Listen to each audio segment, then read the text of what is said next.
I just hope we don't have like last year where night one of WrestleMania was pretty much a C-plus show with one good main event to carry everybody over. And then night two was just barnstormers.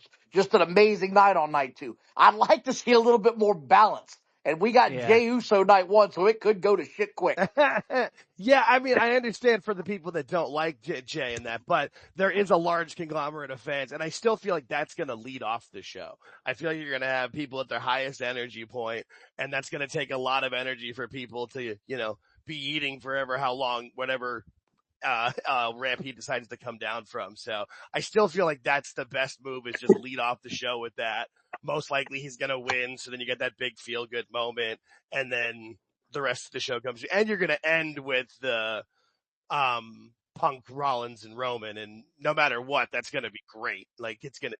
Yeah, but the in between looks pretty good. I mean, I guess.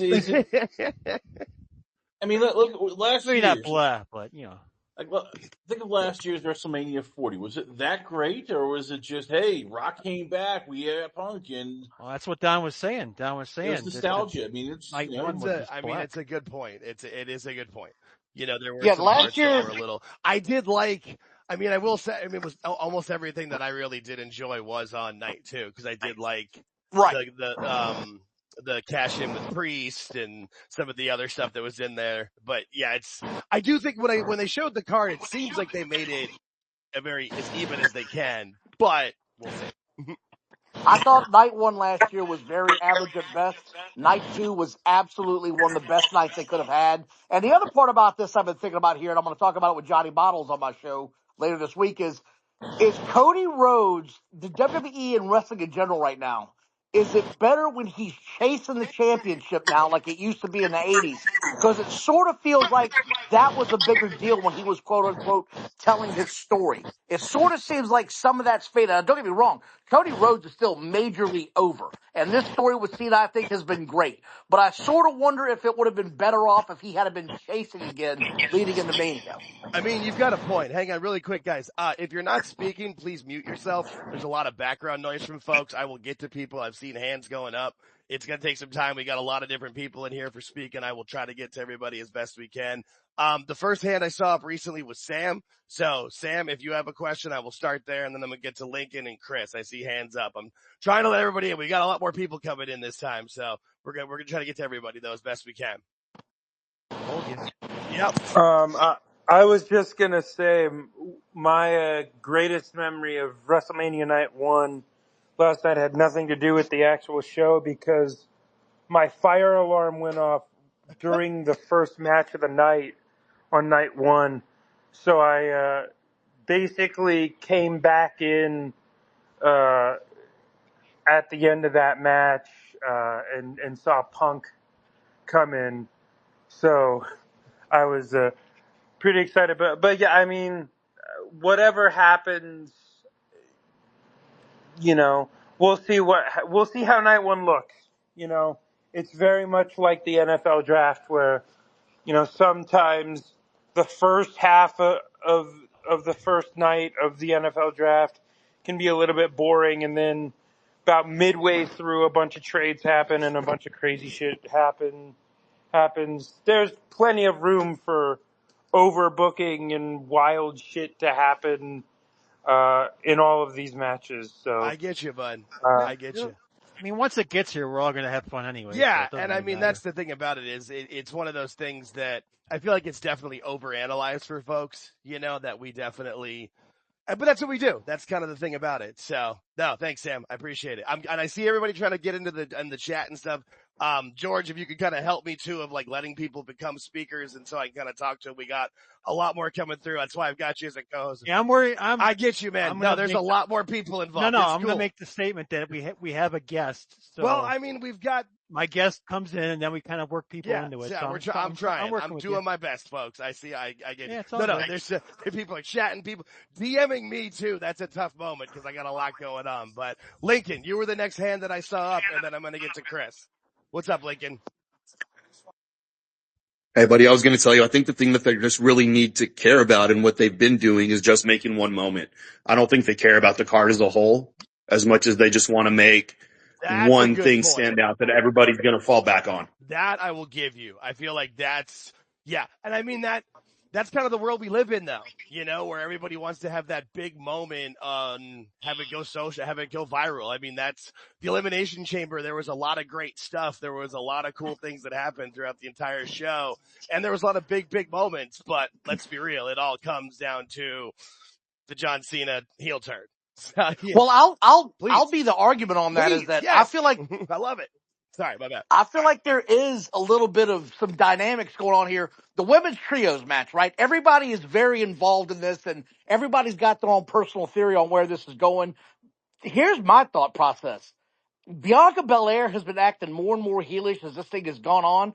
I fully suspect she's going to be the one behind the Naomi attack. I feel like that's going to get a lot of people talking because there's been a lot of, back and forth on the IWC. People not understanding why why are they booing Bianca? Cause she's acting like a heel. Are you not watching this? Right? Their fandom cannot come through and just allow the fact that she's starting to turn to that heel persona. That's where we're headed. So I feel like there's some sprinklings of some possible storylines coming out of this. Yeah, I I'm agree. looking forward to seeing where some of that happens.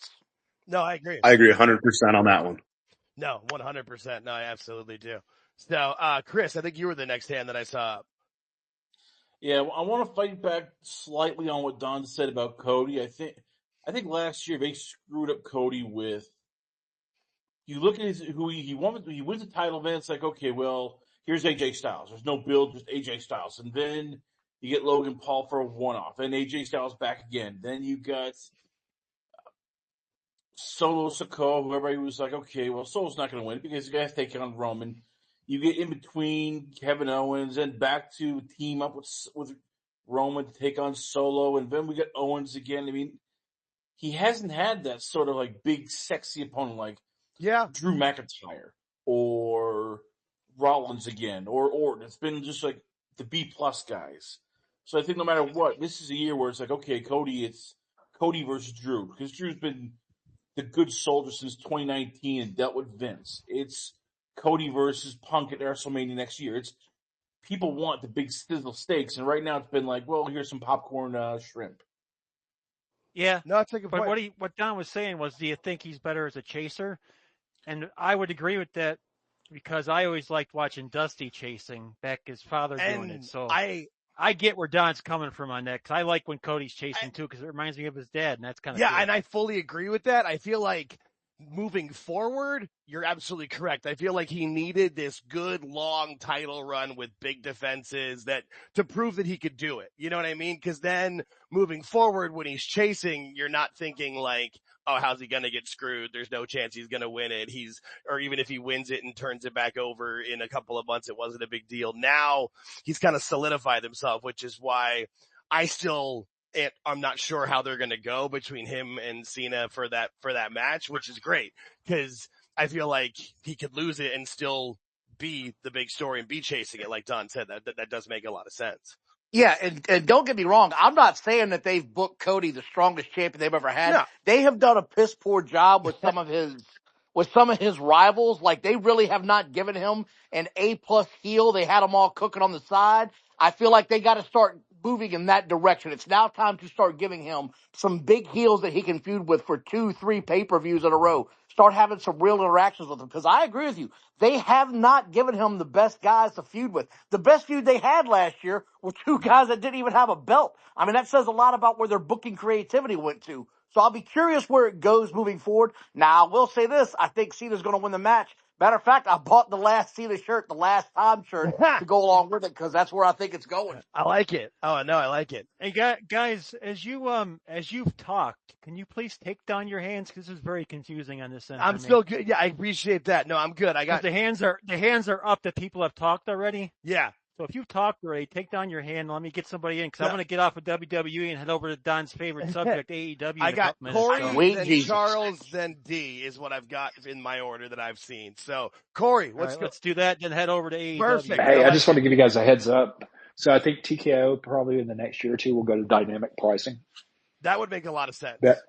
That's why I see the pricing. That would make a lot of sense. To Don's point, I think Triple H is better at booking heels in the long run than having Cody Chase, but I think he's 100 times. If you go back to NXT, he's 100 times better at booking heels than he is faces. Yeah, and I could see that being, and if Cody's going to lose, having it happen to Cena does make a lot of sense. So. Yeah. Well, and that way, he can go through all this hell. Cena's gone saying, hey, you'll never get another shot. And he has to go through all this crap to finally get another shot and everything like that. And he can get it back at SummerSlam or whatever. Yeah, no, that's it. And the cat's kind of out of the bag because they're advertising Cena for the tour in Europe, I believe.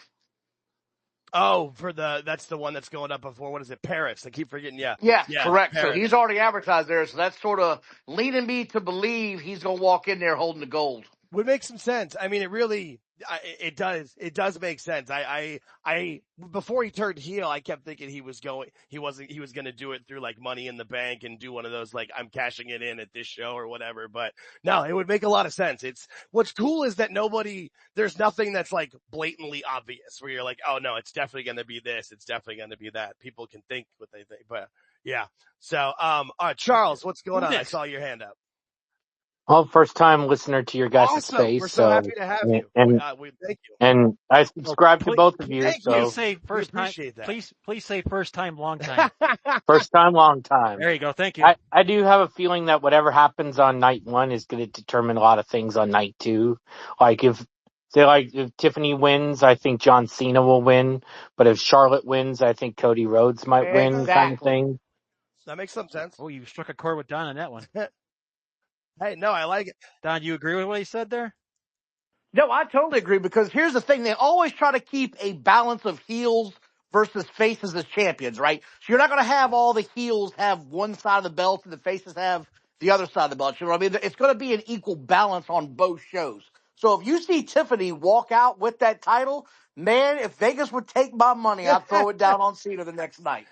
No, maybe somewhere in like Turkey or something. So off site, in Minecraft. Istanbul. Yeah, Turkey. Yeah, no. All right, D, what's up? I see your hand coming up. How you doing, D? You're on mute if you're trying to talk. How are you guys doing? Hi, Jay. We're always happy to have you. Hi, Don. Hello. Yeah. I just wanted to say hi. You guys talking about the WrestleMania card. I cannot wait for it. Good. I'm excited. No, I'm excited to it's fun too that there's so many different like watch alongs and things that people can join in on. And, that's going to be the fun of it too. It's, I'm really, really excited for it. So yeah, I just love Jay. See, that's the thing. On there's Monday. So many people that, that connect with Jay, whether there's a lot of older fans that don't, and I fully understand it, but I'm not saying it's 100% for me, but like I said before, after seeing it live and seeing the people around me just be so into it and cheering and loud, and that was the main event. So they had been, and that was after Tiffany had cashed in and won. So the crowd had kind of popped. Like there was a lot of energy left, and people were, he connects. They love him. So because Jay promo was good because there was no yeeting. Yeah, there was no. He just cut and said, "I wish I could pray for you and your family because you're gonna get it." He cut a serious promo. That was good to see that he's got that in him. That was the best promo he's ever cut in his entire WWE career. It felt real. It felt from the heart. It bought me in the moment. My only issue is his in-ring work has just gotten so sloppy lately. The sloppy punches, the sloppy over-the-hand acting. He's hamming it up way more than The Rock did in the 90s, and that's saying something. And he ain't quite there yet, man. You got to get to a certain point before you go full ham roll. You're not full ham roll. That's a good way of putting it. That. No, I see. Hopefully he and Gunther have maybe like worked behind the scenes and Gunther's gonna try to bring the best out of him. I'm hopeful, but I try to be an optimist. I'm very much in the Mel Brooks way of life of hope for the best but expect the worst. So he'd have to have a bad match against Gunther because Gunther seems to really carry everybody he has a match with. I agree. Yeah, I wonder if Jay doing the stuff he's doing on purpose.